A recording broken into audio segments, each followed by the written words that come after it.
नमस्कार। आज हम राजनीति विज्ञान के अंतर्गत कार्यपालिका को पढ़ेंगे, जो कि LT grade, GRS, net, GRF, TGT, PGT आदि एग्ज़ामों में पूछा जाता है इससे प्रश्न।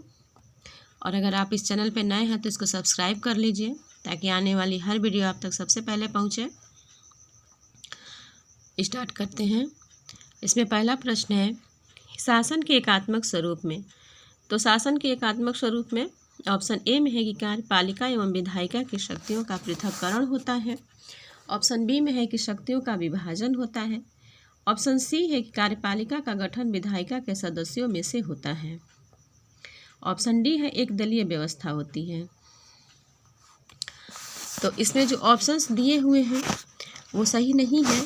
हम इसके व्याख्या देखेंगे कि कार्यपालिका एवं विधायिका के मध्य शक्तियों का पृथक्करण अध्यक्षात्मक शासन प्रणाली की विशेषता है।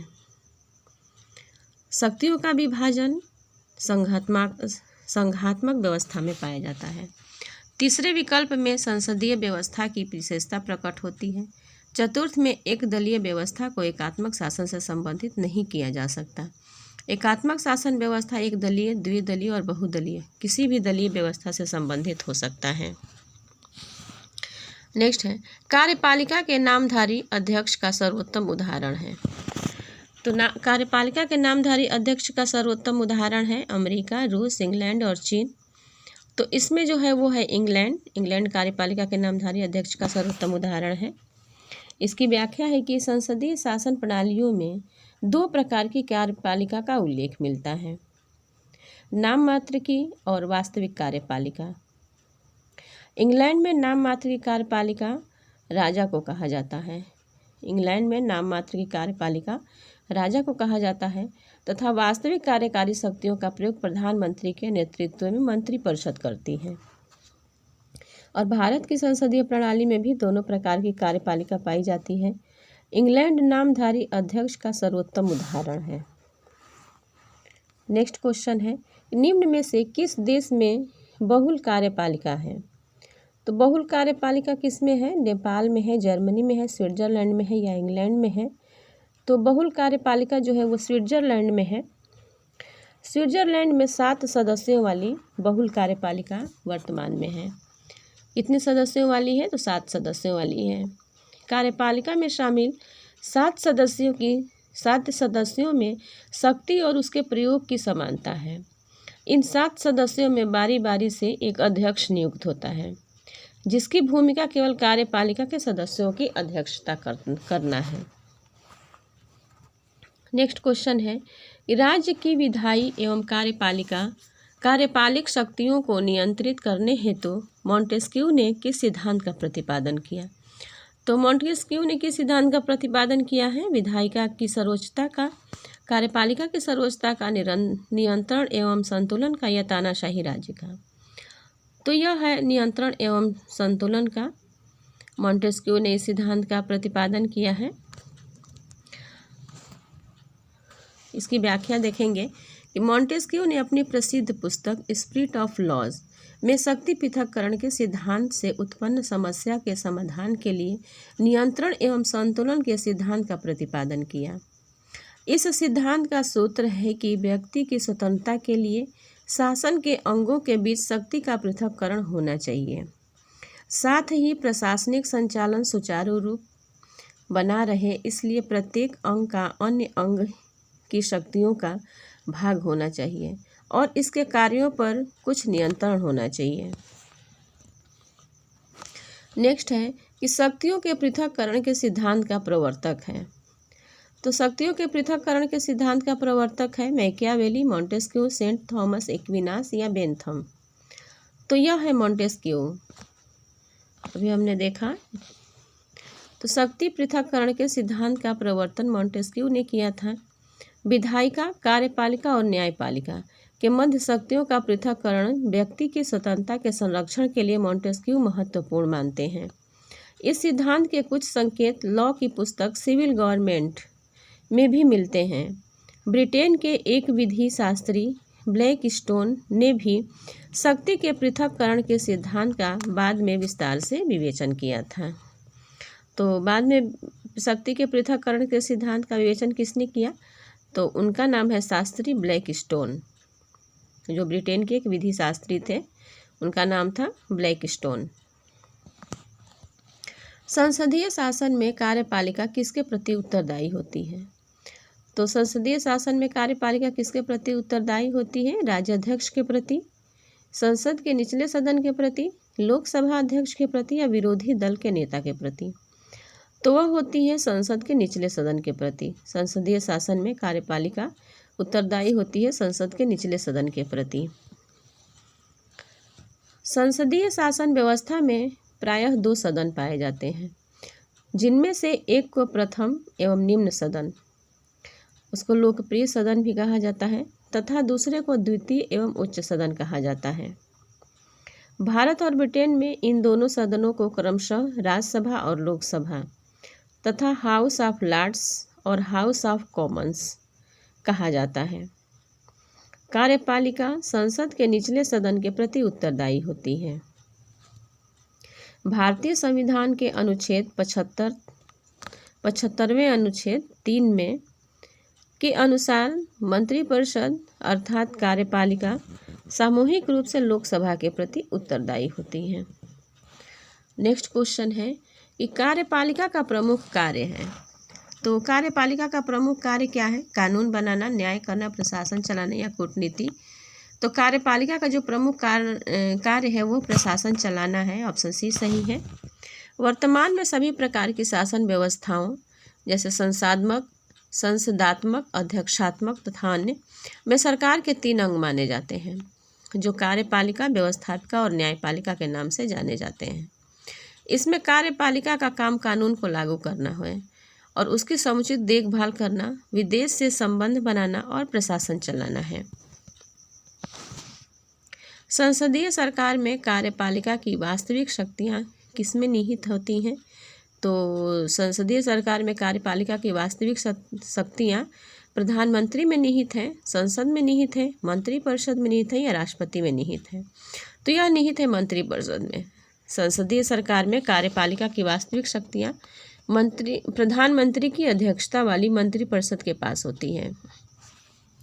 भारतीय संविधान के अनुच्छेद 74 में उल्लिखित है कि राष्ट्रपति को सहायता एवं सलाह देने के लिए एक मंत्रिपरिषद होगी, जिसका प्रधान प्रधानमंत्री होगा। प्रधानमंत्री के चयन तथा नियुक्ति के संबंध में संविधान के अनुच्छेद 75 में उल्लेख है। नेक्स्ट है कि निम्न में से कौन सा पद केवल संसदात्मक शासन प्रणाली में ही पाया जाता है? तो वह पाया जाता है राष्ट्रपति, उपराष्ट्रपति, साम्राज्ञी या प्रधानमंत्री। तो वह है प्रधानमंत्री। संसदात्मक शासन प्रणाली में ही पाया जाता है प्रधानमंत्री। ऑप्शन डी सही है। प्रधानमंत्री का पद संसदात्मक शासन प्रणाली की प्रमुख विशेषता है। वह सरकार वास्तविक का प्रधान होता है। वह विधायिका में बहुमत दल का नेता होता है तथा विधायिका के प्रति जवाबदेह होता है। यद्यपि राष्ट्र का औपचारिक प्रमुख राजा या राष्ट्रपति ही होता है। नेक्स्ट है कि संसदात्मक शासन प्रणाली में वैधानिक संप्रभु कौन है? तो वह राष्ट्रपति है, संसद है, प्रधानमंत्री है या न्यायपालिका है? तो संसदात्मक शासन प्रणाली में वैधानिक संप्रभु संसद है। ऑप्शन बी सही है। संसदात्मक शासन प्रणाली में वैधानिक संप्रभु संसद होती है। इसका बेहतरीन उदाहरण ब्रिटेन है।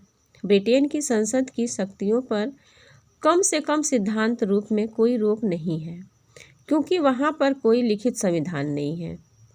भारत के संविधान में संपूर्ण प्रभुत्व संपन्न शक्तियाँ निहित करने के संबंध में कोई विशिष्ट उपबंध नहीं है, किंतु संविधान की उद्देशिका में यह कहकर कि हम भारत के लोग इस संविधान को अंगीकृत, अधिनियमित और आत्मार्पित करते हैं। संविधान निर्माताओं ने स्पष्ट कर दिया कि संप्रभुता का वास भारत के लोगों में है। नेक्स्ट क्वेश्चन है, शून्य आधार जीरो बेस बजट की प्रक्रिया को कब से लोकप्रियता प्राप्त हुई? तो यह प्राप्त हुई है रीगन द्वारा, विस्कॉन्सिन के बजट द्वारा या निक्सन द्वारा ओहायो के बजट द्वारा, या आइजनहावर द्वारा न्यूयॉर्क के बजट द्वारा, या जिम्मी कार्टर द्वारा जॉर्जिया के बजट द्वारा। तो शून्य आधारित बजट की प्रक्रिया जो है वो कब से लोकप्रियता प्राप्त हुई, तो वो है जिम्मी कार्टर द्वारा जॉर्जिया के बजट द्वारा। ऑप्शन डी सही है। शून्य आधार बजट की प्रक्रिया को 1973 में जॉर्जिया के गवर्नर जिम्मी कार्टर ने पीटर पीहर की सहायता से शून्य आधार बजट आरंभ किया था। तो किसकी सहायता से किया था, तो पीटर पीहर की सहायता से। किसने किया था, तो जॉर्जिया ने 1973 ईस्वी में। नेक्स्ट क्वेश्चन है, लोक प्रशासन पर संसदीय नियंत्रण के लिए कौन सा तरीका उपयुक्त नहीं है, तो वह है वाद विवाद तथा बहस, स्थगन प्रस्ताव, अविश्वास प्रस्ताव। ऑप्शन डी में है सदन से बहिर्गमन।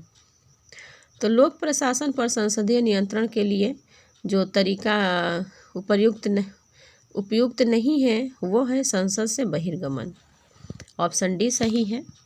लोक प्रशासन पर संसदीय नियंत्रण के लिए अनेक प्रक्रियागत उपाय उपलब्ध हैं, जैसे स्थगन प्रस्ताव, एडजॉर्जमेंट मोशन, ध्यानाकर्षण सूचनाएं, इसको कॉलिंग अटेंशन बोलते हैं, अल्पकालीन चर्चाएं और नियम 377 के अधीन उल्लेख।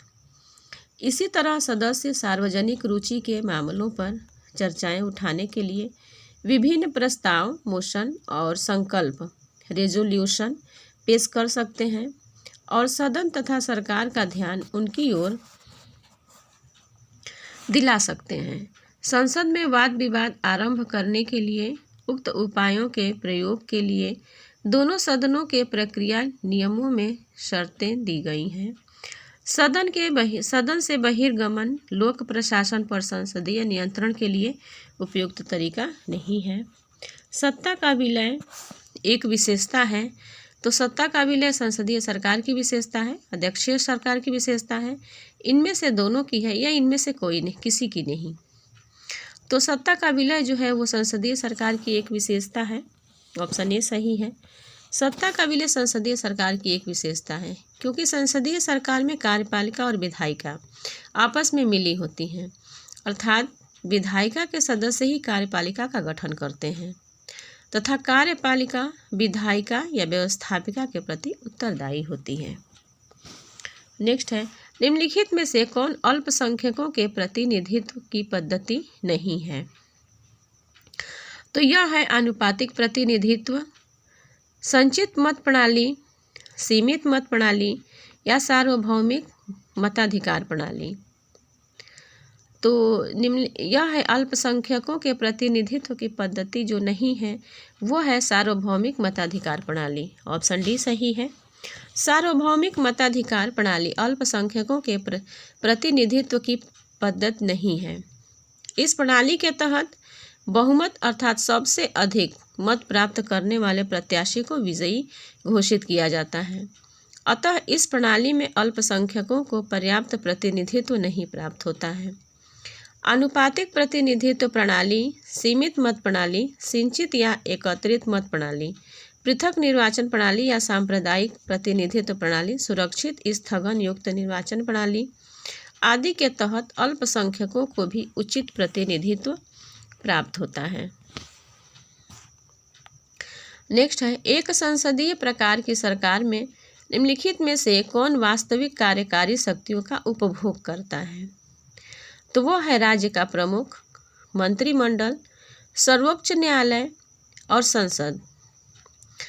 तो देखिए जो ऑप्शन बी है मंत्रिमंडल, यह एक संसदीय प्रकार की सरकार में वास्तविक कार्यकारी शक्तियों का उपभोग करता है। मंत्रिमंडल ऑप्शन बी सही है। संसदीय प्रकार की सरकार में वास्तविक कार्यकारी शक्तियों का प्रयोग मंत्रिमंडल करता है। संसदीय सरकार में राज्य प्रमुख, राष्ट्रपति नाम मात्र की शक्तियों का प्रयोग करता है। वास्तविक शक्ति प्रधानमंत्री के नेतृत्व में मंत्रिमंडल में निहित होती है। यह मंत्रिमंडल कार्यपालिका, लोकप्रिय सदन, लोकसभा के प्रति उत्तरदायी होती है।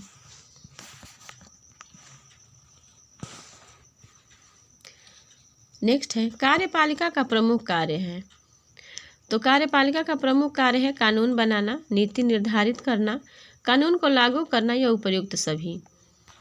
तो वो है कानून लागू करना। कार्यपालिका का प्रमुख कार्य कानून को लागू करना है।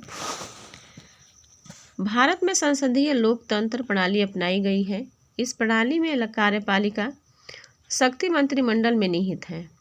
कार्यपालिका का प्रमुख कार्य कानून को लागू करना है।